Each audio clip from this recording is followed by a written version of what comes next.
첫인상이 참 중요하다는 말을 합니다. 처음 잘못된 인상을 심어주면 그것을 바꾸기 위해서 수많은 노력을 해야 하기 때문인 것 같기도 하지만 다음 기회가 없을 수도 있기 때문인 것 같습니다. 과거 기업 면접의 경우 프로필 사진부터 스펙까지 다양한 능력을 보여주어야 했습니다. 비단 과거는 아닐 것 같습니다만 자기소개서도 마찬가지였습니다. 글은 명료하면서도 다양한 경험을 배경으로 한 진취적인 생각을 담고 그 생각을 위한 적절한 근거와 또 많은 내용들을 준비해야만 했습니다. 사람과 사람이 만나는 소개팅도 마찬가지였습니다. 첫인상은 무척 중요합니다. 요새는 프로필 사진으로 입구 컷을 많이 당한다 하는데요. 그래서 사진을 다 없애고 이렇게 하는 사람도 있다고 합니다. 아무래도 처음 인상이 사람을 다시 볼 것인지 말 것인지를 많이 결정하기 때문에 첫인상이라는 것이 가장 중요한 것 같습니다. 사실 첫 만남이란 그 짧은 시간 동안 그 사람이 살아온 인생의 모든 면을 다 보여줄 수도 없는데도 불구하고 우리는 첫 인상에 많은 것을 결정합니다. 첫 인상이 도도해 보이는 사람이 있습니다. 막상 그런데 이야기를 하다 보면 이 사람이 정말 마음씨도 좋고 웃음도 참 많구나라는 것을 또 깨닫게 될 때가 많이 있습니다. 그 사람이 도도해 보였던 것은 이 사람이 극내향인이었기 때문에 그렇구나라는 것을 깨닫기도 합니다. 외향적인 사람들은 이 사람들보다 조금 더 빨리 자신의 모습을 보여주곤 하지만 내향적인 성격을 가진 사람들은 몇 번을 제대로 만나봐야 그리고 그 사람의 상황과 그 삶이 편안하게 져야 자신의 장점을 보여줄 수 있는 것 같기도 합니다. 제가 이 말씀을 드리는 이유는 우리가 첫 인상으로 많은 것을 판단하고 또 이야기하지만 사실 처음이 전부일 때도 있고 전부가 아닐 때도 있음을 우리가 너무나도 잘 알고 있음을 다시 한번 상기시켜 드리기 위해서 말한 것입니다. 좌우 옆에 분을 바라보면서 다시 한번 볼까요? 이렇게 한번 말해 보기 원합니다. 당신을 계속 봐오니 당신이 어떤 사람인지 알겠습니다. 네. 좋은 사람인지 알겠다와 이제 어떤 사람인지 알겠다 좀 다르죠.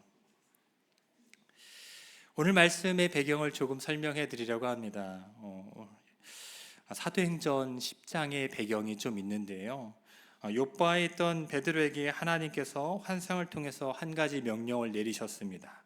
그것은 보자기 속에 있는 어떤 동물들이 나오는데 그 동물들은 바로 유대인들이 전통적으로 배우고 알고 지켜왔던 부정한 음식, 부정한 동물들이었기 때문에 식용이 금지된 동물들이었습니다.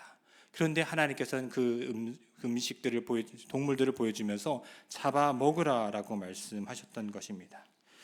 유대인들에게 음식은 참 중요합니다. 저와 여러분에게도 참 중요할 것 같은데요. 맛없는 음식점 2번 다시 안 간다. 이런 댓글들도 많이 있는 것처럼 음식은 참 중요한데 유대인들에게 참 중요합니다. 그런데 유대인들뿐만 아니라 성경을 근거로 하고 있는 이슬람도 마찬가지입니다. 이들이 근거하고 있는 말씀은 레위기서 11장 3절 말씀에 나와 있는 육지의 모든 짐승 중 너희가 먹을 만한 생물은 이러하니 하면서 짐승들에 대한 나열을 하시며 정한 음식과 부정한 음식을 설명해 주시며 유대인들은 그 하나님께서 구분해 주신 그 음식을 따라 구분해 먹었습니다. 특히 고기가 그랬습니다. 하나님께서는 이들에게 정결하고 부정한 음식은 구별하라고 말씀하셨습니다. 그러한 율법들이 점점 지켜지면서 베드로도 마찬가지로 그 율법을 잘 알고 지켜왔던 사람이기 때문에 음식에 대해서 철저히 구별하였습니다. 그런데 베드로에게 이 환상을 통해서 율법으로 부정하다 정의한 동물들을 보여주시면서 잡아먹으라고 하신 것입니다. 자신이 평생 동안 알고 들었던 그 말씀을 따라 베드로는 거부하였습니다. 이렇게 3번 거부하였습니다. 베드로는 당시 장로들의 전통, 유전을 따라 지금껏 자신이 알고 있던 그 말씀을 따라 삶을 살아왔습니다. 그런데 베드로의 이 행동들이 하나님의 말씀을 거부하는 결과가 되었습니다. 베드로에게 이런 환상이 일어나기 전에 하나님께서는 또 다른 사람에게 또 다른 환상을 또 말씀을 보여주셨습니다. 그것은 바로 고넬료라는 이탈리아 군대의 백부장이었습니다. 백부장은 상당히 계급이 높은, 당시에는 참 좋은 유망한 사람이었습니다. 엘리트였다고 볼 수 있죠.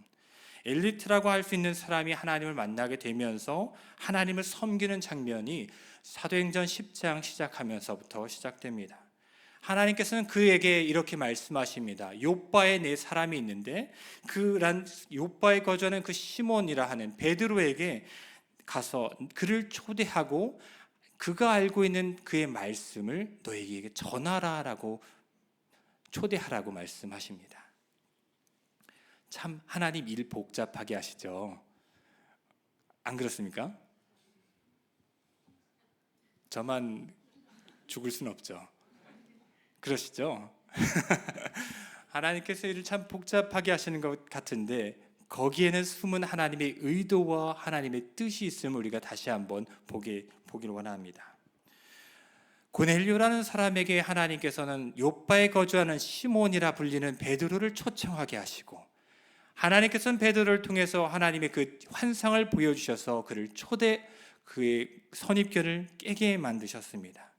사실 오늘 설교 말씀 제목 바로 Under My Control이라는 이 한국 그 설교 제목은 하나님의 뜻, 인간의 편견이라는 제목이었습니다.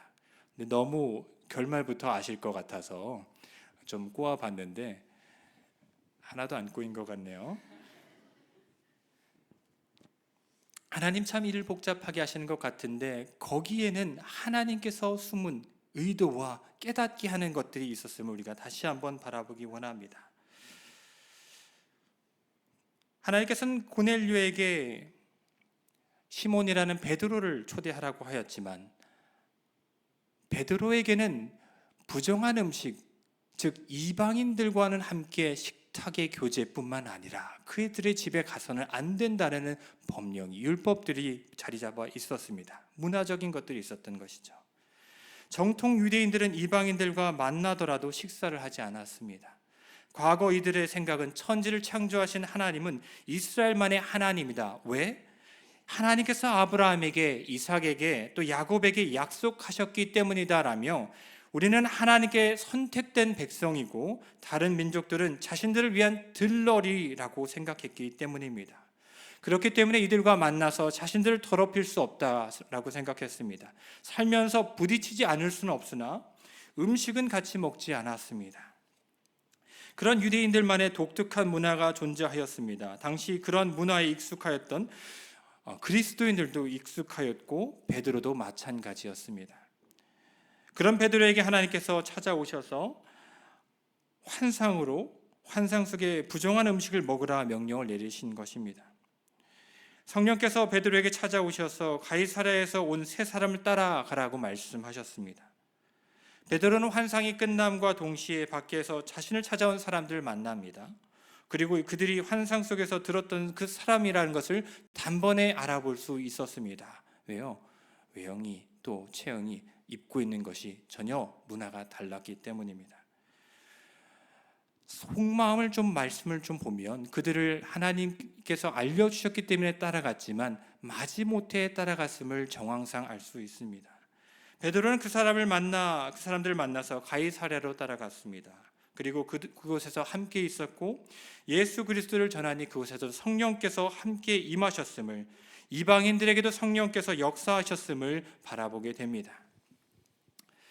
하나님께서는 이렇게 베드로에게 생각을 바꿔주시는 일이 있었지만 단번에 이렇게 깨신 것이 아니라 하나님께서는 그 이전부터 끊임없이 사람들을 보내며 이들이 갖고 있었던 그 개념을 다시 한 번씩 리마인드 해주시고 리프레시 해주시고 새롭게 조정하여 주셨습니다. 과거 이스라엘들은 어떻게 생각했습니까? 하나님께서 자신들을 구원해 주셨다 생각했다 말씀드렸습니다. 자신들만이 선택되었던 사람들이라 생각하였습니다. 그러나 하나님께서 이들의 오만한 생각들을 자주 그리고 종종 크게 깨뜨려 주셨던 사건이 있는데요. 망하지 않을 것 같았던 북이스라엘이 기원전 721년 혹은 2년 아시리아에 의해서 망하게 되었습니다. 그래도 여전히 남유다가 남아 있었습니다. 북이스라엘과 남유다는 원래 한 나라였지만 잘 아시는 것처럼 우리나라처럼 남북으로 분열된 나라였습니다. 결정적으로 또 기원전 587년 또는 6년에 제가 이렇게 말씀드리는 것은 그 당시에 그 연도 구분이 좀 모호하기 때문에 그렇습니다. 어떻게 하셔도 상관은 없습니다. 남유다까지 망하면서 이들은 하나님을 다시 생각하게 되었습니다. 물론 이전에 선지자들이 하나님께서 다른 민족도 사용하셔서 말을 듣지 않는 북이스라엘과 남유다를 능히 심판하실 수 있다라고 말했습니다. 남유다가 망하면서 그런데 적지 않은 왕국의 중요한 사람들이 아시리아 제국으로 포로로 끌려갔습니다. 이들에게는 그런데 어려움이 있었습니다. 어떠한 어려움이었습니까?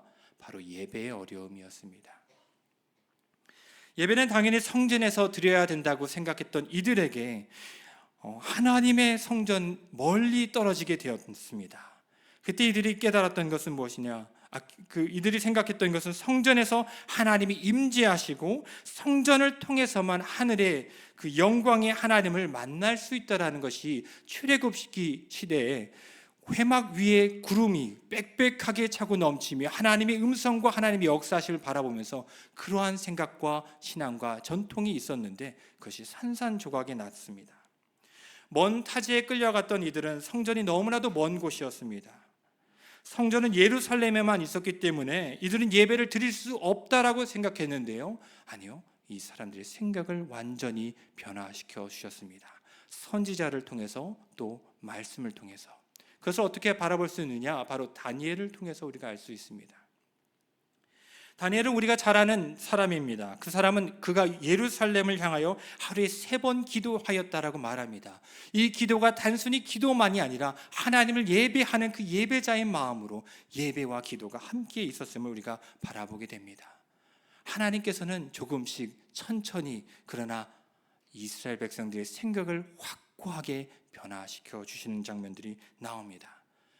그러나 우리 인식의 전환이 좀 부족했던 것 같습니다. 이들은 하나님께서 어디에나 계시다라는 그 편재하시는 하나님을 깨닫게 됩니다. 바로 이 사건을 통해서 왜 하나님께서 우리를 망하게 하셨는지 그 신학적 물음을 통해서 고난을 통해서 어려움을 통해서 끊임없이 하나님을 붙잡음을 통해서 그 깨달음을 알게 되었습니다.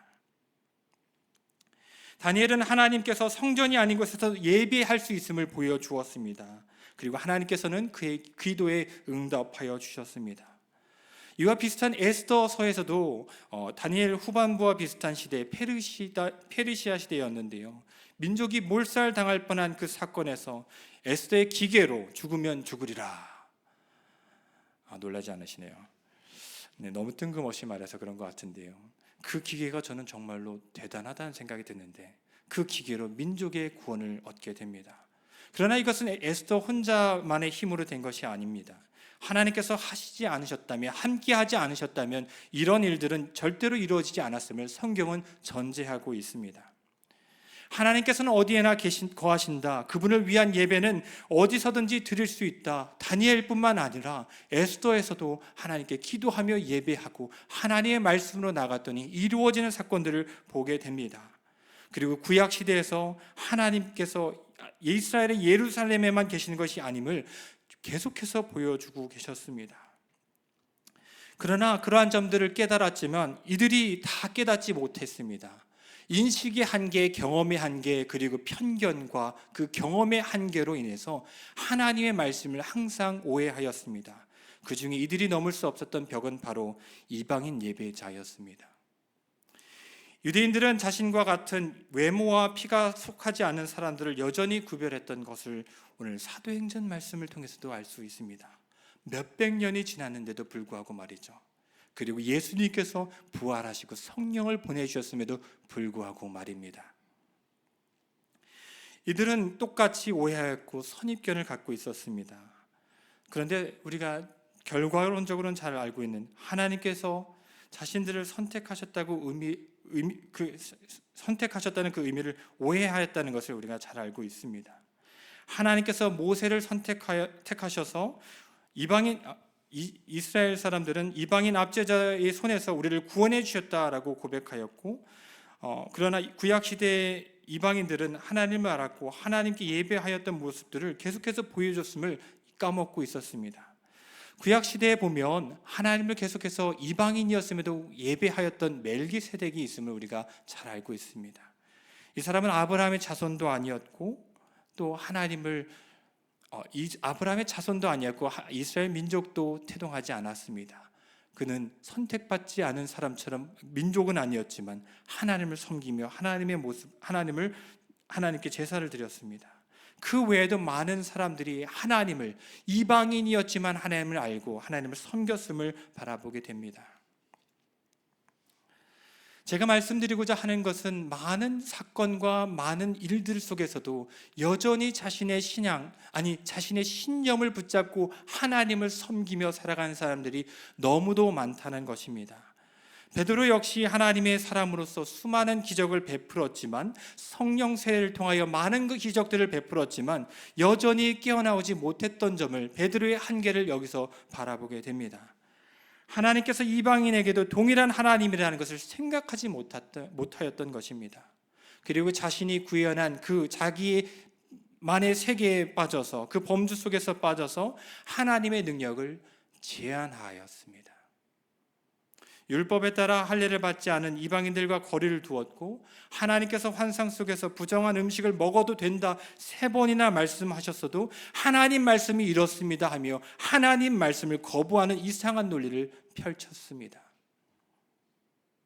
베드로는 마지못해 가이사랴에 갔고 말씀을 전했습니다. 그는 이전에 상상도 못했던 광경을 목격하게 됩니다. 그것은 예수님께서 약속하셨던 성령님께서 자신들에게 임하셨던 것처럼 그들에게도 동일하게 임하는 장면을 바라보게 됩니다. 하나님께서는 유대인만의 하나님이 아닌 모든 사람을 동일하게 사랑하시는 하나님이심을 깨닫게 되며 오늘 사람들에게 선포하고 보고하는 것입니다. 자신의 생각과 삶의 범주에 사로잡혀 하나님의 말씀을 거부했었던 자신의 과거를 반성하고 다른 사람들에게 이렇게 고백하는 것입니다. 성령님께서는 구하는 모든 사람에게 임하실 수 있습니다. 여기서 저와 여러분의 삶을 살펴보기 원합니다. 처음 신앙생활을 하면서 내가 기존에 가지고 있었던 생각들 말입니다. 그리고 신앙생활을 하면서 내가 하나님을 조금 더 아는 것처럼 생각하고 있을 때 바라보는 옆사람 말입니다. 남편은 정말 남편이 되었고 제 개그를 따라올 수 없으면 웃음이라도 한번 좀.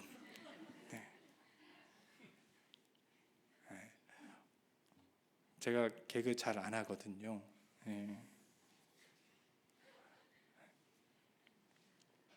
처음 신앙생활을 하면서 우리가 가지고 있었던 그 생각들, 그리고 우리가 신앙생활을 하면서 신앙이라고 생각했던, 그러나 신념이 되어버린 것들이 있지는 않은지, 하나님께서는 원하시는데 우리가 하나님 이것은 안 됩니다, 저것은 안 됩니다, 제가 알기로는 이렇게 하면 안 됩니다, 하나님께서 이렇게 말씀하신 것이 아닙니까? 지난번과는 왜 다르게 말씀하십니까? 라고 말은 못해도 표정과 마음과 생각으로 이미 그곳까지 가 있을 때가 너무나도 많습니다. 아니면 차라리 한꺼번에 우리에게 알려주시면 참 잘할 텐데 왜 전부 말해주시지 않습니까? 이런 생각은 저는 매번 매 순간 할 때가 많이 있습니다. 설교를 준비하면서요, 다시 읽어보면서 이런 생각을, 제가 이 구절을 써놨던 것을 바라보게 되었습니다. 하나님께서 모든 것을 한 번에 다 알려주시지 않는 이유는 우리의 관습이나 생각의 범주를 벗어나지 못하기 때문입니다. 우리가 우리의 범주나 생각의 범주를 벗어나지 못하기 때문입니다. 그 때문에 하나님께서 보여주실 것을 먼저 우리가 단정짓고 선을 그어버립니다. 우리는 이 세상을 살고 있기 때문에 여전히 이 세상의 흐름에 영향을 받습니다. 의식의 사고, 생각, 물리적인 모든 것들 말입니다. 그렇기 때문에 우리는 우리의 사고로 하나님의 모든 뜻과 생각을 다 이해할 수 없습니다. 몇 년 전 제가 적어놓은 이 글입니다. 하나님께서 저와 여러분에게 알려주시지 않는 이유를 저와 여러분을 위해서임을 다시 한번 생각해 보기 원합니다. 우리가 다르게 엇나가지 않도록 하나씩 보여주면서 그분의 발걸음을 따라가게 하는 것입니다. 매일 한순간 순간 뒤처지지 않게.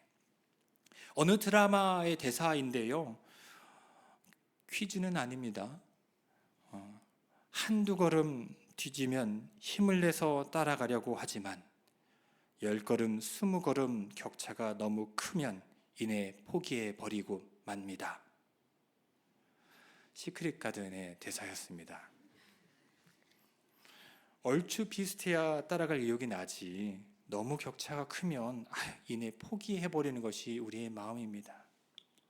어제 저희 딸과의 대화에서도 그랬습니다. 리딩 더 바이블을 많이 밀렸는데 그만두고 싶다. 제가 뭐라고 말했을까요? 아빠도 밀렸다. 녹음해 놓은 게 있는데 까먹고 못 올렸다. 같이 해도 된다. 내가 먼저 올릴 테니 너가 따라와라. 얼추 비슷해야 따라갈 힘이 나지 너무 격차가 크면 포기해버리고 싶은 마음이 사실 우리의 마음입니다. 수많은 사람들이 예수님을 따라 살지 못하는 이유는 예수님의 너무 신적인 모습을 만을 생각하기 때문입니다. 그러나 예수님께서 우리에게 다가오셔서 어떻게 걸어가셨는지 같이 호흡하시며 먹으시며 걸으시며 고난당하신 모습을 생각해 보면 정말 깊이 묵상해 보면 우리도 조금씩 그 걸음을 살 수 있을 것 같습니다. 처음부터 우리가 다 완성된 예수님의 모습을 살 수는 없습니다. 그리고 그렇게 생각할 수도 없습니다. 하나씩 나에게 주시는 은혜를 모으다 보면 어느 순간 엄청나게 크게 성장하여 있는 저와 여러분의 모습을 보게 될 것입니다. 이처럼 우리에게 하나씩 알려주시는 것은 하나님의 능력이 모자라서가 아니라 오히려 우리가 따라올 수 있게끔 매일 매순간 우리를 인도하여 주시는 하나님의 사랑임을 다시 한번 생각해 보기 원합니다. 유대인이었던 베드로도 하나님께서 자신과 120명 다른 제자들에게, 다른 성도들에게 성령을 주셨을 때 자신들에게만 주신 것이라 착각하였습니다. 자신들과 같이 유대인에게만 주셨다고 생각했던 것입니다. 하나님께서는 괜찮다고 했던 이방인들을 바라보면서 자신이 알고 있는 한 이들은 안 된다라고 선을 그었습니다. 우리가 맨 처음부터 하나님처럼 다 생각하고 결정하면 얼마나 좋겠습니까마는 하나님께는 매 순간순간 우리에게 깨달음과 지혜를 허락해 주심을 다시 한번 바라보기 원합니다. 하나님의 그 말씀을 바라보면서 우리가 신앙생활하면서 내 옆에 있는 나약한 사람들 혹은 내가 나약한 사람인지는 아닌지를 다시 한번 바라보기 원합니다. 그리고 한 가지 이렇게 행해 보기 원합니다. 내가 알고 있던 생각으로 하나님을 제한하는 것은 아닌지, 옆 사람을 판단하며 하나님께서 이 사람을 통해서 이루어 주실 것을 제한하는 것은 아닌지를 다시 한번 생각해 보기 원합니다. 그리고 마음이 어려울 때마다 하던 일을 잠시 멈춰서서 짧게 이렇게 말해 보기 원합니다. 이렇게 고백하기 원합니다. 하나님은 전능하시다. 하나님은 선하시다. 하나님은 선하시다. 하나님은 전능하시다. 그리고 그분의 생각이 무엇인지 말씀을 묵상함으로 끊임없이 구하며 따라 살아가길 원합니다. 계속 되뇌이고 하나님은 어떠셨던 분인지 어떤 분이신지를 지금 매일 매순간 묵상하며 하나님의 말씀대로 그분의 생각대로 따라 살아가려 할 때 내 뜻을 세우는 것이 아니라 모든 것이 under my control, 내 통제 하에 있어야만 평안이 오는 것이 아니라 하나님께 맡길 수 있는 저와 여러분 되실 줄을 주님의 이름으로 축복합니다.